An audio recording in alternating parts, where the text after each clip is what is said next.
मिक्सरच्या भांड्यात बटाटा टाकून आणि एक मिरची टाकून हॉटेलमधल्या पनीरलाही मागे सारेल अशी रेसिपी तयार होणार.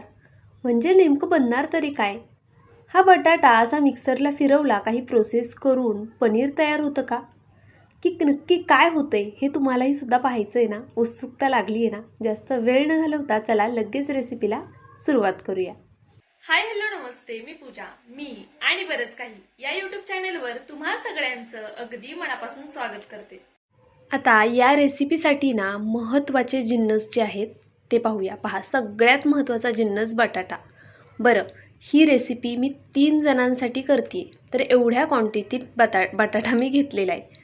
लक्षात घ्या, तुम्हाला जितक्या क्वांटिटीमध्ये ही रेसिपी करायची आहे ना त्यानुसार तुम्हाला बटाटे घ्यावे लागतील. इथे पहा, 3 जणांसाठी मी 2 लहानच असे बटाटे घेतलेले आहेत. बटाट्याची साल काढून घेतली. बटाटा कच्चा आहे, कच्च्या बटाट्याची साल काढून घेतली आहे आणि अशा पद्धतीने व्हिडिओत दाखवलं आहे त्या पद्धतीने हे चिरून घेतलेले. आता काय करायचं, एक मिक्सरचं भांडं घ्यायचं, त्यामध्ये हा संपूर्ण बटाटा घालून घ्यायचा. तुम्हाला हवं असल्यास तुम्ही बटाटा 1-2 पाण्याने धुवूनसुद्धा घेऊ शकता. मी न धुताच इथे बटाटा वापरणार आहे. त्यानंतरनं यामध्ये 1 हिरवी मिरची घालायची. आता ही मिरची तिखट आहे, मी 1च घातली आहे. तुम्हाला हवं असल्यास तुम्ही 2 किंवा 3 जसं तुमच्या तिखटानुसार तुम्ही प्रमाण कमी जास्त करू शकता. आता ही मिरची घातली की लगेच आपण हे छान असं मिक्सरला वाटून घेऊया. पहा, यामध्ये जरासुद्धा पाण्याचा वापर करायचा नाही आहे आपल्याला. तर इथे मी जो बटाटा वाटून घेतला होता तो एका बाउलमध्ये अशा पद्धतीने काढून घेते आहे. संपूर्ण बटाट्याचं जे मिश्रण आहे ते यामध्ये मी काढून घेतलं. पहा, आता हे थोडा वेळ साईडला ठेवून देऊया आणि त्यानंतरनं पुढची कृती करून घेऊया. इथे मी 2 टोमॅटो घेतलेले. टोमॅटो घेताना शक्यतो असे लालबुंद बघून घ्यायचे. बरं, मी पुन्हा एकदा सांगते, मी 3 जणांच्या क्वांटिटीत आजची ही रेसिपी तुमच्यासोबत शेअर करते. पहा, त्यासाठी मी इथे एक थोडा मोठा आणि एक लहान असे 2 टोमॅटो घेतलेले आहेत. टोमॅटो लाल पाहूनच घ्या आणि स्वच्छ धुवून त्यानंतरनं व्हिडिओत दाखवल्याप्रमाणे हा टोमॅटो कट करून घ्यायचा आहे. हवं असल्यास तुम्ही टोमॅटोमधल्या बिया काढूनसुद्धा टाकू शकता. तर पहा, इथे मी दोन्ही टोमॅटो अशा पद्धतीने कट करून घेतले. आता आपल्याला हा टोमॅटो मिक्सरमध्ये घालून पाणी न घालता छान असा बारीक वाटून घ्यायचा आहे. तर चला, मी आता हे वाटून घेते आणि लगेच पुढच्या कृतीकडे वळते. तर पहा, टोमॅटो वाटून घेतला. त्यानंतरनं एक कढई गरम होण्यासाठी ठेवली. त्यामध्ये गरजेनुसार तेल घालायचं. तुम्हाला भाजी जास्त चमचमीत हवी असेल जास्त तेल घाला, कमी हवी असेल कमी तेल घाला. मी इथे 2 पळ्या तेलाचा वापर केला आहे. त्यामध्ये मी सगळ्यात आधी जिरं घातलं. त्यानंतरनं जे काही तुमच्याकडे खडे मसाले असतील ते घालून घ्यायचे आणि तेल जास्त गरम व्हायच्या आत आपल्याला यामध्ये लगेच कांदासुद्धा घालायचा आहे, कारण आपण जे जिरं घातलं आहे ना ते करपू शकतं. तर पहा, इथे मी एक मीडियम साईजचा कांदा छान बारीक कट करून घेतला होता, तो घालून घेतला. गॅस मीडियम फ्लेमवरती केलेला आहे. आता आपण हा कांदा छान असा परतवून घेऊया. असा मध्ये मध्ये कंटिन्यू हलवत मीडियम फ्लेमवर कांदा परतवून घ्यायचा.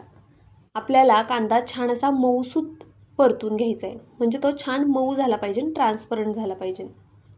पहा, यामध्ये मी 1 चमचा अद्रक लसणाची पेस्ट घातली. आता ही पेस्टसुद्धा या कांद्यासोबत छान आपण एकजीव करून घेऊया. गॅस आत्तासुद्धा मीडियम आहे. मीडियम फ्लेमवरच मी हे सर्व छान असं परतवून घेते. त्यानंतरनं पहा, इथे मी काही मसाले घेतलेले आहेत.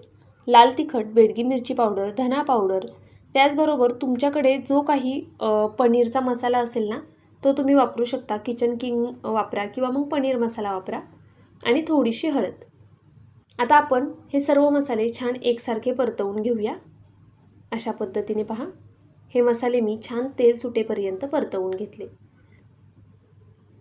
आपण जी बेडगी मिरची पावडर घातली आहे ना त्यामुळे या भाजीला रंग छान येतो. त्याचबरोबर टोमॅटो वाटून घालतो त्यामुळे सुद्धा अजून जास्त रंग छान येतो. आता आपण हा टोमॅटो घातल्यानंतरनं हे सर्व छान असं परतवून घेऊया. गॅस मीडियम आहे. मीडियम फ्लेमवर मी हे एकसारखं असं हलवत छान असं मिक्स करून घेते आणि परतवून घेते. तर पहा, आपली जी ग्रेव्ही आहे ना ती आत्ताच खूप छान टेम्पटिंग दिसते, पण खरी गंमत तर नंतर येणार आहे. तर पहा, इथे मी अशा पद्धतीने पाणी घालून घेतलं. तुम्हाला प्रश्न पडला असेल बटाटा जो वाटून ठेवला आहे तो सुद्धा यात घालायचा का?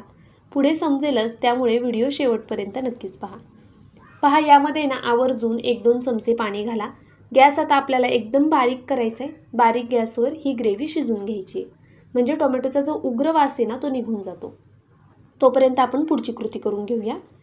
जो आपण बटाटा वाटून ठेवला होता ना त्यामध्ये पहा मी इथे बेसन पीठ घालून घेते.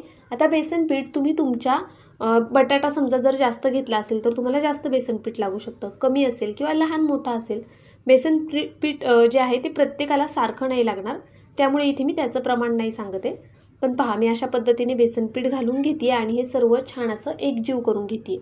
आपल्याला टप्प्याटप्प्याने बेसन पीठ घालायचे, म्हणजे बेसन पीठ खूप जास्त होणार नाही आणि आपल्याला पाणी घालण्याची गरज पडणार नाही. तर पहा अशा पद्धतीने मी थोडं थोडं करूनच बेसन पीठ घातलं. छान फेटून घेतले पहा, त्यामुळे त्याचा रंगसुद्धा बदललेला आहे. आपल्याला जितकं शक्य होईल तितकं हे छान फेटून घ्यायचं. आता तुम्हाला वाटेल मग तळून घ्यायचं का, तर तसं अजिबात नाही आहे. तर पहा इथे मी छान असं फेटून घेतलं ह्याला सगळ्यात आधी. त्यानंतरनं 1-2 चमचे फक्त रवा घातला. रवा आवर्जून घाला. रवा घातल्यामुळे हा जो होणारा पदार्थ आहे ना तो मस्त होतो. रवा नक्कीच घाला. पहा रवा घातला की पुन्हा हे सर्व छान असं एकसारखं फेटून घेऊया. आता मी हे कमीत कमी 3-4 मिनटं तरी फेटून घेतलं सगळं संपूर्ण. आता आपण हे साईडला ठेवून दिलं. त्यानंतर पहा 1-3-4 मिनटात ग्रेव्हीसुद्धा छान शिजली गेलेली आहे. टोमॅटो घातल्यानंतरनं आवर्जून झाकण ठेवून ही ग्रेव्ही शिजून द्या. तुम्ही पाहू शकता मस्त असं तेल असं सेपरेट झाले आणि मस्त ही ग्रेव्ही चमचमीत अशी झालेली आहे. आता काय करायचं आपल्याला यामध्ये अजून एक जिन्नस ॲड करायचा, तो म्हणजे 2 चमचे दही. दही घेताना अजिबात आंबट घ्यायचं नाही आहे, फ्रेश दह्याचाच वापर करायचा आहे. जर तुमच्याकडे फ्रेश दही नसेल, दही नाही घातलं तरी चालेल, किंवा जर दुधावरची साय असेल, मलाई असेल घरामध्ये, ती क्रीम वापरलीत तरी चालेल. पण आपण टोमॅटो 2 घातलेले आहेत त्यामुळे दही खूप जास्त घालू नका. आंबट असेल तर दही नाही घातलं तरी चालेल, किंवा मग टोमॅटो कमी करा, पण मग त्यामुळे ग्रेव्ही तुमची कमी होईल. तर त्यानुसार तुम्हाला थोडक्यात काय दही जास्त आंबट वापरायचं नाही आहे. जर दही आंबट असेल तर क्रीमचा वापर करू शकता. दही घालते वेळी गॅस फास्ट करायचा आहे. सतत हलवत ही ग्रेव्ही परतवून घ्यायची. पहा अशा पद्धतीने मी हे सर्व छान असं परतवून घेतलं. मस्त तेल सुटेपर्यंत हे आपण छान ग्रेव्ही शिजवून घेतली. पहा आता आपण यात गरजेनुसार पाणी ॲड करूया. आता तुम्हाला वाटेल अरे बापरे एवढं पाणी घातलं, पण अजूनसुद्धा आपल्याला यामध्ये पाणी ॲड करायचं आहे. आपण जी आत्ता ग्रेव्ही तयार करतो आहे ना ती सुरुवातीला पातळ होणार आहे, पण नंतरनं अतिशय मस्त अशी दाटसर ही ग्रेव्ही तयार होणार आहे. ते कसं पुढे समजेल. पहा इथे मी जास्तीचं पाणी घालून घेतलं. अशा पद्धतीने हे सर्व छान एकजीव करून घेते आणि त्यानंतर सगळ्यात महत्त्वाचं चवीनुसार मीठ घालून घेते. तर पहा ग्रेव्ही शिजल्यानंतरनं कमी होणार आहे, त्यामुळे मीठ घालताना थोडं बेतात घाला. कमी प्रमाणात मीठ घालायचं, म्हणजे आत्ता जी आपली ग्रेव्ही आहे ना ती जवळपास अर्धी होईल, त्यानुसारच मीठ घालायचं आहे आपल्याला. आता झाकण ठेवून छान उकळी काढून घेऊया. गॅस मिडियम करते, झाकण ठेवते, म्हणजे पटकनी उकळी येईल. तोपर्यंत याचं काय करायचं ते पाहूया. पहा यामध्ये मी अजूनपर्यंत मीठ घातलं नव्हतं. मीठ लगेच घालायचं नाही. जर तुम्ही लवकर मीठ घातलं तर हे बॅटर पातळ होणार हळूहळू, त्यामुळे मीठ लगेच घालायचं नाही. आता मी मीठ घातले. आपण रवा फुलण्यासाठी थोडा वेळ हे बॅटर साईडला असं ठेवून दिलं होतं. मीठ घालून छान फेटून घेतलं. त्यानंतरनं अशा पद्धतीने एक चाळण घ्यायची आणि पहा इथे मी तेल घेतले आणि ते छान असं चाळणीला लावून घेते. एकसारखं ना सगळीकडनं हे तेल लावून घ्यायचं. पहा अशा पद्धतीने मी हे व्यवस्थित असं तेलाने कोट करून घेतले. पहा आता काय करूया, ही ग्रेव्ही पहा आपली छान अशी उकळली गेली आहे. गॅस मी थोडा बारीक करते आता आणि ही चाळण यावरती ठेवून घेते. चाळण ठेवली की लगेचच आपण जे पीठ तयार करून ठेवलं होतं ना त्याचे असे छोटे वडे तयार करून घ्यायचे. तुम्हाला हवं असल्यास तुम्ही मोठे सुद्धा करू शकता, पण असे लहान असेल ना तर मग ते खायलासुद्धा छान वाटतात. बरं हे वडे तयार झाल्यानंतरनं दुप्पट फुलतात, त्यामुळे असे जरा जागा ठेवा साईडनी आणि छोटेच घालून घ्या. चाळणीमध्ये संपूर्ण पीठ मी अशा पद्धतीने घालून घेतलं. आता पहा झाकण काढूया. 1-3 मिनटं मी मीडियम फ्लेमवरती असंच ठेवून दिलेलं. मीडियम टू लो फ्लेमवर आपल्याला 3 मिनटं हे छान शिजवून घ्यायचे. हे लगेच शिजलं जातं. आपल्याला नंतर ग्रेव्हीतसुद्धा शिजवायचं आहे, फक्त ते असं घट्ट होईपर्यंत आपल्याला वाफ काढून घ्यायची असते. तर एक 3 मिनटात व्यवस्थित असं पहा सेट झालेलं आहे ते. आता मी हे स्पूनने असं काढून घेते. सहज निघतं, अजिबात चिटकून वगैरे बसत नाही. अशा पद्धतीने पहा यामध्ये मी हे घालून घेतलं.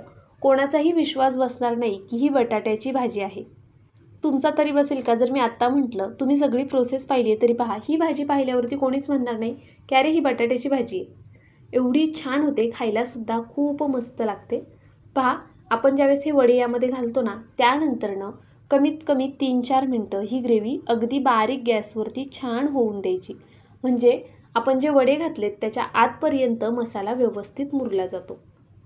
आता वरतून थोडी कोथिंबीर घालूया आणि गॅस बंद करूया. अप्रतिम अशी पनीरलाही मागे सारेल ना अशी ही भाजी तयार झाली.